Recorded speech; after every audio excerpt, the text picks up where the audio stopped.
How you doing, Mike? What's up? Not much. I was calling to talk to you a little bit about late phases. How's that sound? Cool. Very Excellent. good. All right. Well, first off, congratulations. I loved the film. It was fantastic. So that was Oh, thanks, man. it was great. As I'm not surprised that the projects you're involved with tend to be pretty awesome. So let's start with the easy question. Just for the people who haven't seen the movie yet, tell us a little bit about it and your role in it. Lake Phases is a kind of a strange mix of a slice of life werewolf movie, in my opinion. I mean, All that's right. kind of what it was. It was basically it's about an old guy who was a soldier who's blind now, and he ends up in a nursing home. The first night he's there, he gets attacked, and his seeing eye dog gets killed, and he decides it's time to go back to war. So it's an old blind soldier against werewolves, which made me want to do the script as soon as I read that part. Right. Um, seems like it was a really physical role for you in terms of obviously playing a blind character, but then also playing a character that's much older than you are. So I was just wondering, how you prepared for that and what the filming was like. Yeah, I mean, doing any physical, you're really doing a lot of action in a film. I mean, I'm not a kid either. Right. I just turned 55 this January, so I guess I was about 53 when we did it. But it's like training for a fight or a sporting thing. I mean, you basically you're going to be doing 60 nowadays. So generally, when I do a movie, I make sure I'm in pretty good shape going in. Right. Uh, Physically, it wasn't so bad on me. I mean, rough and tumble is pretty easy for me. I've always done most of my own stunts. I don't do hideouts or buildings or drive cars, turn Right. them over. But if it's just rolling around the ground and getting knocked down and stuff like that, I can still take a punch. Right. So that was pretty easy. Playing older was interesting because it's always fun as an actor to stretch, and this was definitely a stretch for me in a different direction. So Right. usually I'm trying to appear younger as an actor, and this was kind of interesting to let that go and just go for something older. A lot of it was not me. I got to give a lot of credit to Brian Spears, who did the old person makeup. He normally does blood and gore. That's his forte, and he just got really excited to actually just do straight makeup. So he was my makeup trained for it, and I was the first one in the chair every day. We got it down to doing about an hour to get the makeup done. So Cool. it was kind of interesting. I mean, I've never had to go that far for a part before. I mean, they shaved my head, they thinned out my hair like I was balding. I had to live like that for like 4 months. Wow. Matter of fact, we did Cold in July right after this one wrapped. Like within 3 weeks, we were starting shooting Cold in July. So basically, I went from this, and I had to go to Jim and say, Jim, I mean, look at my fucking hair. What am I going to do? Right. You know? Right. And I had to keep shaving my forehead Oh, jeez. back. And if you watch Cold in July, I mean, I've got hair. I mean, I'm a little kid in the back. I'm 55, but I'm not bald. Right. But if you watch Cold in July, I'm still even kind of bald in that, like it hadn't grown in yet. So it's kind of interesting how it bled over into another character. So it was kind of fun. Sure. Now, you tend to write a lot of films that you star in, but in this case, you focus solely on the acting. So I was curious how you got involved in the project and how you decide what roles to take when you're not, writing them. Well, on this one, I mean, it was Greg Newman.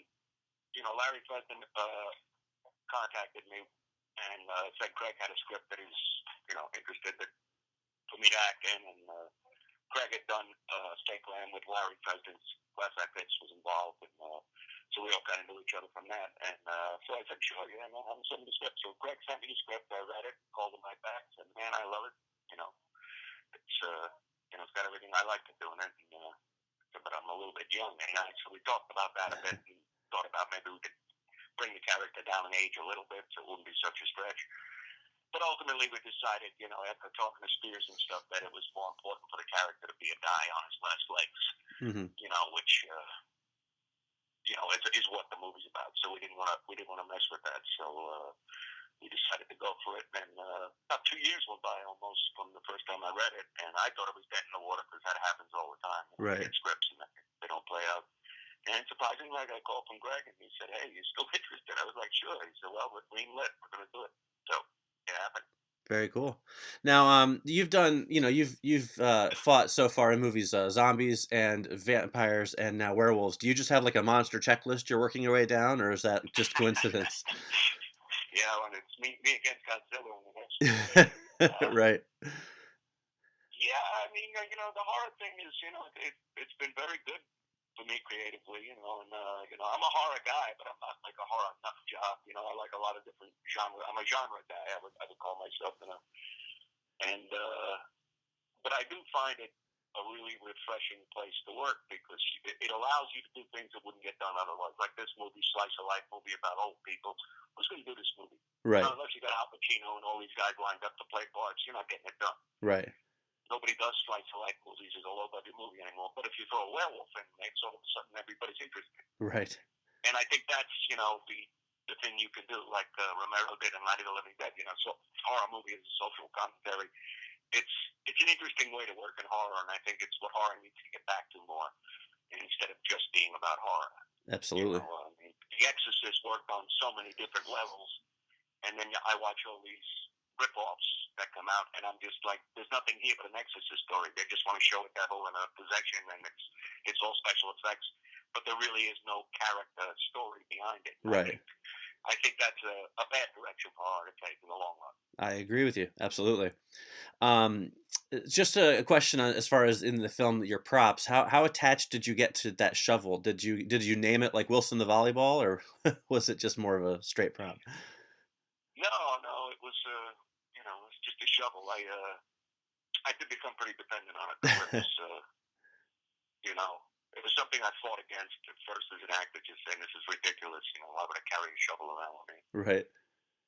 Well, it seemed But then it worked. I kind of went along with it, and eventually found a way to make it work and actually use it in a lot of scenes in an interesting way. The scene Right. on the bus was when I first noticed it was when we were doing the scene on the bus, but I forget I was talking about. For some reason, I banged the shovel to emphasize my point.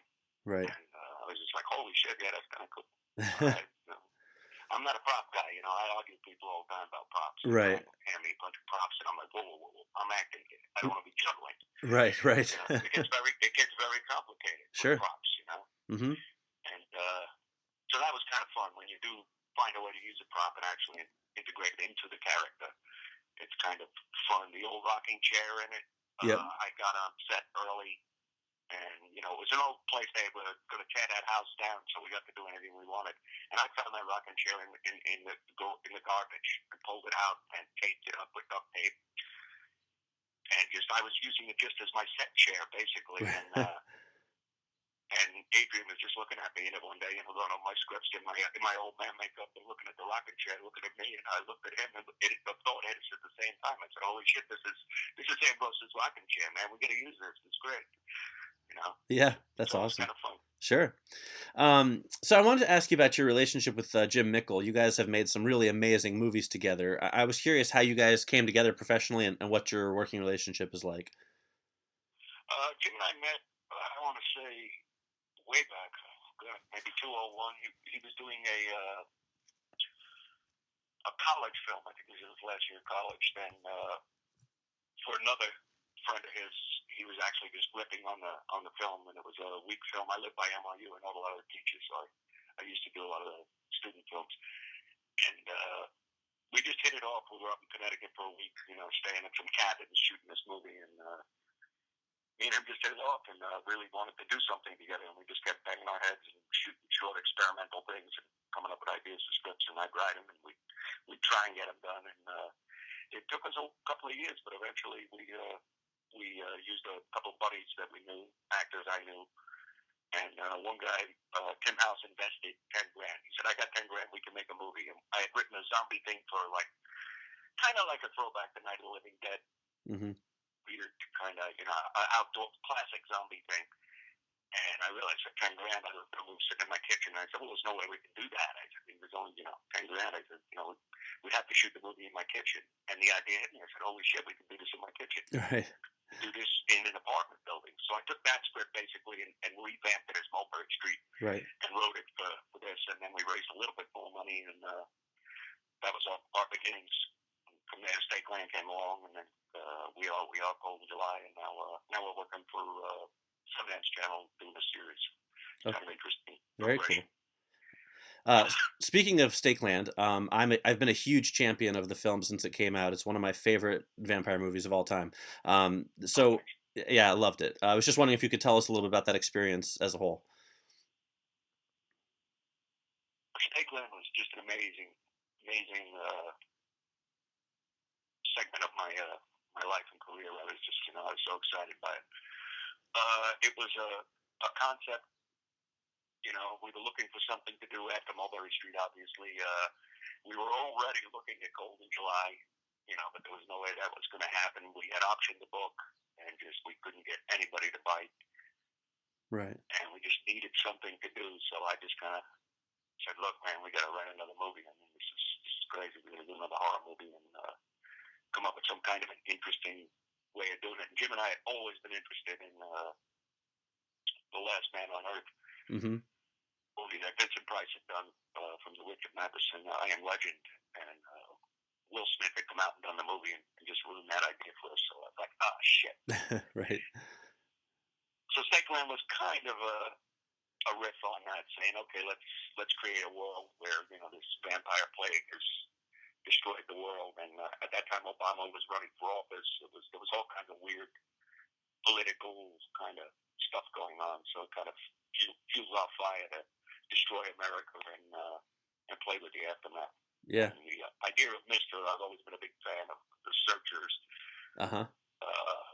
And I just said, "Okay, here's my characters. I take the characters from the Searchers, drop them into this world, and see what happens." So Mister was a riff on John Wayne and the Searchers in a way, and a man full of hate. And Martin was obviously Martin. I named him Martin. So Right. it's not a big mystery. Right, right. Well, it's a great film, so congratulations on that. So finally, what else do you have coming up that fans can look forward to? I know you mentioned a series. I don't know if you can talk about that at all, but or any other films coming out that we can look forward to. I finished a movie a while back last summer called Man with Van, Mm-hmm.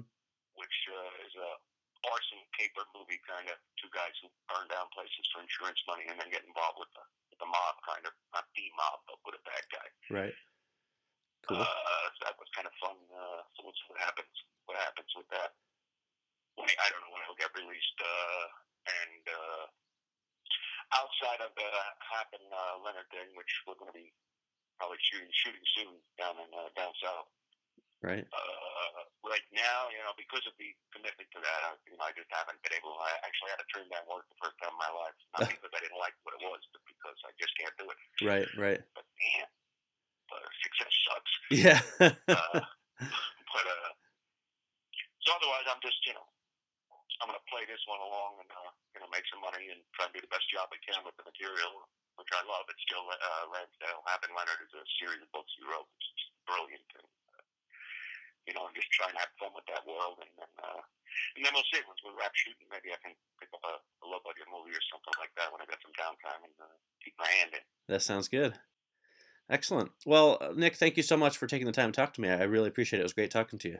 No problem, man.